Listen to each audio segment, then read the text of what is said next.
Thanks for listening to Creative Control. While I have you here, please consider supporting youth empowerment and support services, otherwise known as YES. Based in Edmonton, Alberta, YES provides immediate and low-barrier overnight and day shelter, temporary supportive housing, and individualized wraparound supports for young people aged 15 to 24.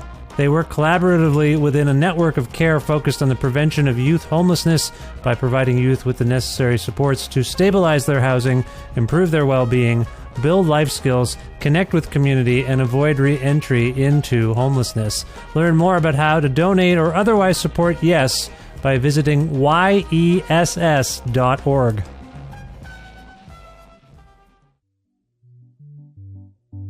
Well, hey there, it's Zach, all the way from Chesapeake, Virginia. Creative Control happens to be my favorite podcast. I value Vish's insight and his ability to balance humor with in-depth conversation while occasionally dipping into serious topics. Regardless of whether I've heard of the guest or not, or however long Vish has known them, you really do get the feeling that the two of them have known each other for a long time, and I walk away from every episode feeling like I gained something. I think that's testament to how good of a journalist and conversationalist Vish is. He has a real skill of opening people up. I also enjoy the spicy and lighthearted ribbing Vish does with his guests from time to time. Oh, and while I have you, did you know that for just $6 you can subscribe to the Creative Control Patreon and get access to all kinds of bonus content? And for $10, Vish will mail you one of his t-shirts. And hey, that Peaches shirt is pretty cool. Anyway, enjoy the episode and doot-doodle-oot-doo. Oh wait.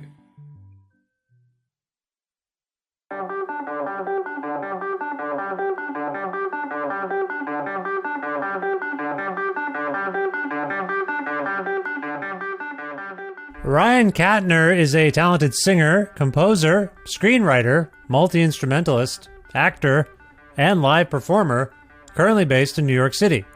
While residing in Philadelphia, Kattner formed the band Man Man in 2003, which has been a critically acclaimed outlet for his theatrical and thoughtfully subversive pop and rock music.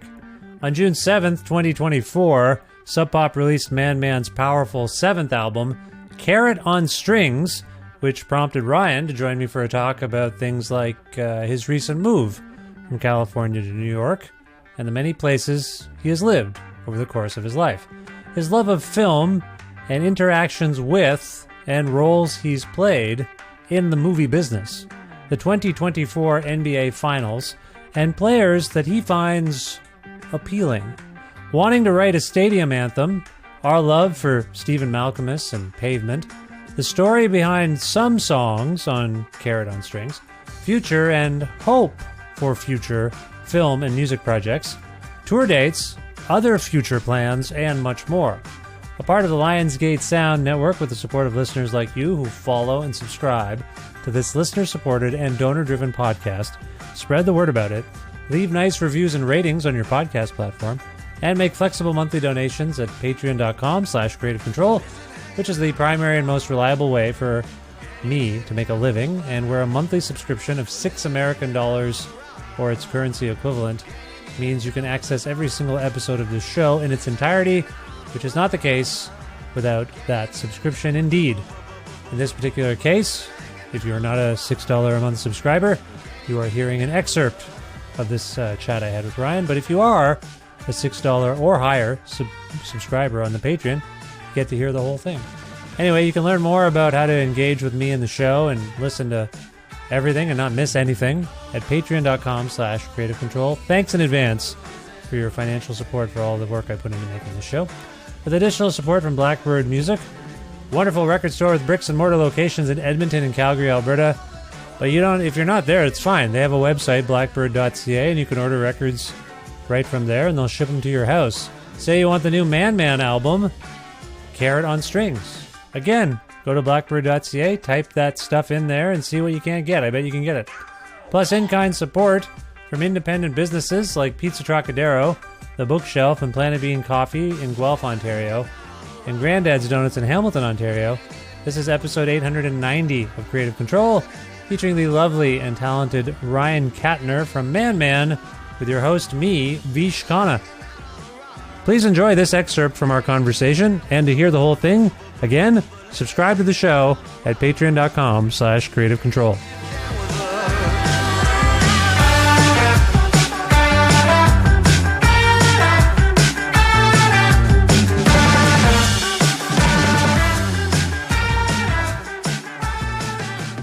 You seem to me, based on your music, to be a very dynamic, almost temperamental fellow.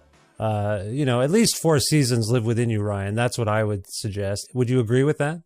I would agree with most of it, but maybe not the temperamental. I think I'm a pretty balanced person. Oh, by the way, least temperamental doesn't in my old age. It doesn't mean I didn't mean that disparagingly. I think temperamental doesn't. I guess it does have a negative connotation. I just mean you are dynamic. In your music. Yes. Dynamic and handsome. Yeah. Why don't I 180 this?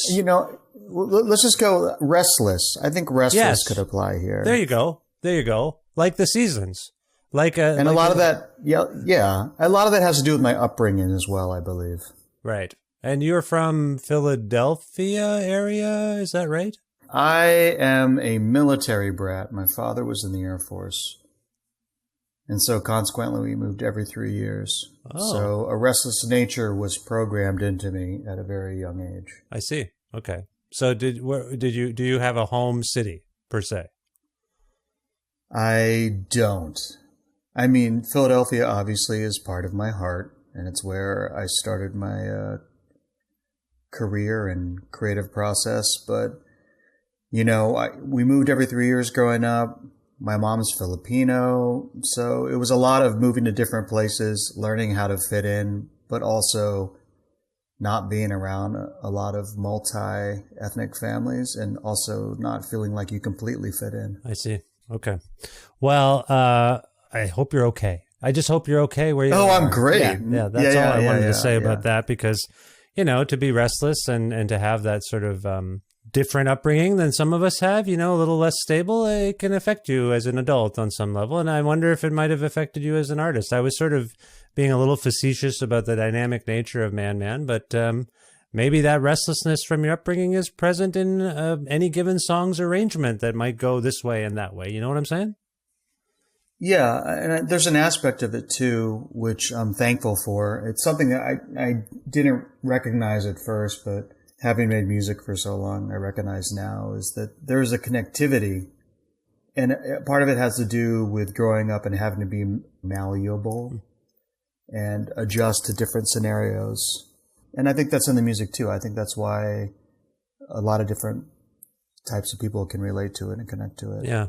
If they can discover it and find it. That's the other side. Yes, I've read in the biographical information that I was sent that you do seem to be pretty self-aware about the material conditions of being a musician these days. I think there's some discussion even in, you're quoted as talking about the kind of difficulty in financing the making of records. And I also want to congratulate you because, again, given your restless, dynamic nature, you seem to have branched out into scoring, films, TV shows, these sorts of things. So it seems to me maybe we are related, or rather we can relate to each other because I was going to say maybe we're related. I should do a little. We probably are. We could be. Probably are. Yeah. No, I was going to say I too feel like I somehow in the early part of the century, and I don't know if I was being prescient, but I made myself kind of a multi-platform person. Writing, radio, now podcasting, and learning different skill sets. Do you think your restless nature, like music is your focus, but it's not the end all and be all. Making records is not the end all and be all for you at this point in your life, right? No, I mean, and I kind of, you can understand, you have to, not to belabor it, because I think the majority of creative types, it's just a constant hustle. Mm-hmm. To just try to keep making, and also how can you exist within that realm? It was, all the hustling I've done is just to be able to keep making music. But also my background is, I went to art school for writing, for playwriting and screenwriting. Yeah. And music was just something that accidentally entered my life and then became, intrinsically tied to what I do. Yeah. But yeah, I mean, part of me wishes that my side hustles included accounting, coding, an actual skill set, which would be applicable now that I'm in New York City and have to try to find a job for the first time in 25 years. Yeah. Yeah, It has such a peculiar set of skills, so. Yeah, you're not the only artist who's been on the show in recent times, sort of, conveying this tinge of maybe the forces in my life were correct and I should have chosen some sort of practical skill to fall back on. It's the thing we all resist on some level when we get into music and art and culture. And I just want to be clear, like, I don't think it's a measure, or rather a recognition of any kind of defeat. It's just the practical nature of living in this world. Wouldn't you agree? It is, yes. Yeah. But, it's funny. I feel like whenever I'm thrown into a Kafka, I don't want to say esque, but Kafka-like nightmare, the only positive in that kind of a wanted scenario is that I'm entering it as a cockroach. I know that at the end of it all, I will survive. But yeah, it's just a way of trying to, and the struggle to keep making stuff, it definitely informs. It's why I think all of my albums, though not apparent upon first listens, they're all autobiographical in a way, and they're all informed by where I live and where I'm at in my life. Yeah. You mentioned your playwriting background. I used words like dynamic and restless, or you did as well. Theatrical comes to mind as well. When I think of your music, it contains that feeling of, I don't know, theater, I suppose. Do you think you're consciously infusing your work with that your background and those elements?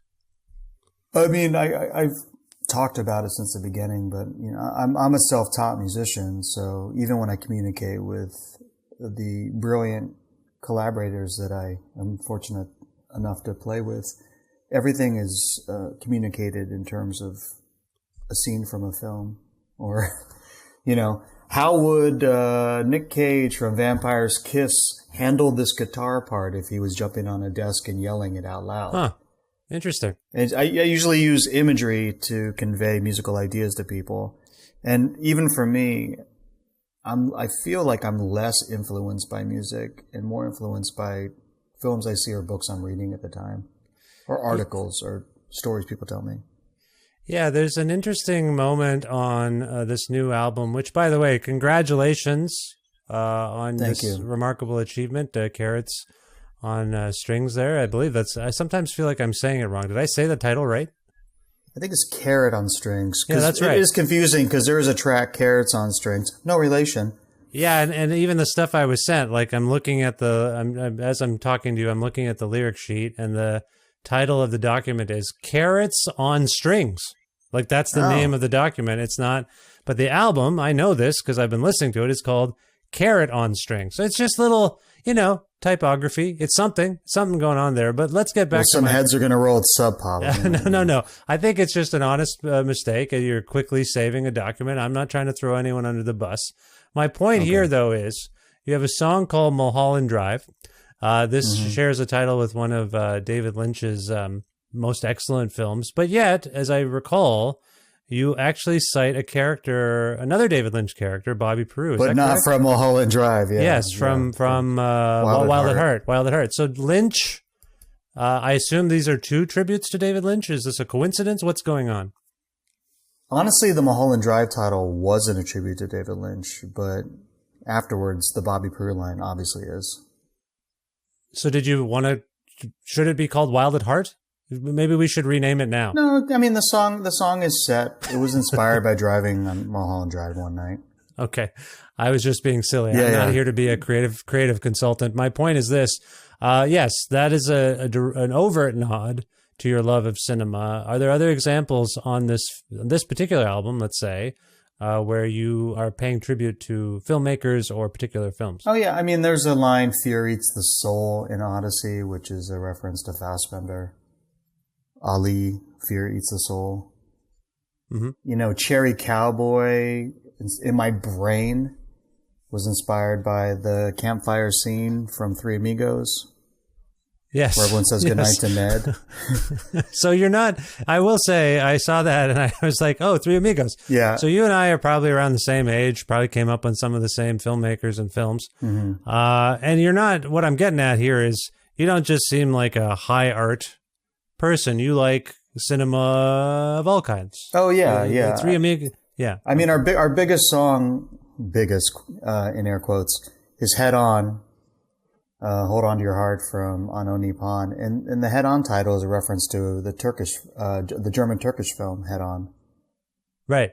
Yeah. And a little more obscure on some level than say Three Amigos. Yes.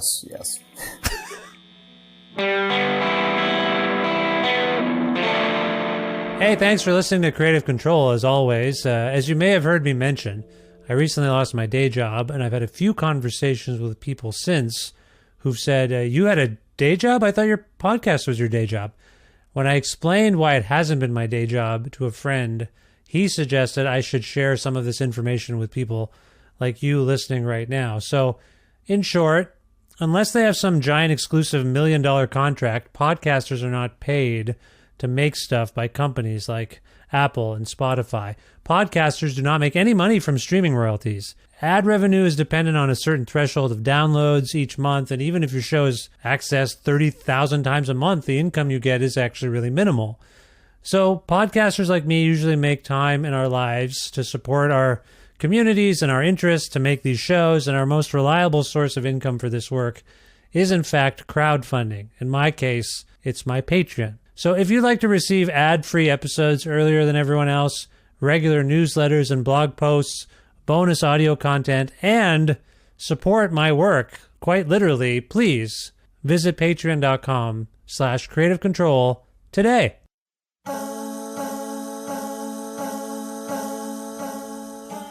Thank you so much for listening to this excerpt from a recent episode of Creative Control with Vish Khanna. Every other Creative Control episode is only accessible to Patreon supporters. This is one of them. So please visit patreon.com/creativecontrol, become a subscriber today, and you won't miss a single episode in its entirety. There are links in the show notes to take you right there. So if you're able to, please do support this show and enjoy hours and hours of conversation. Thank you.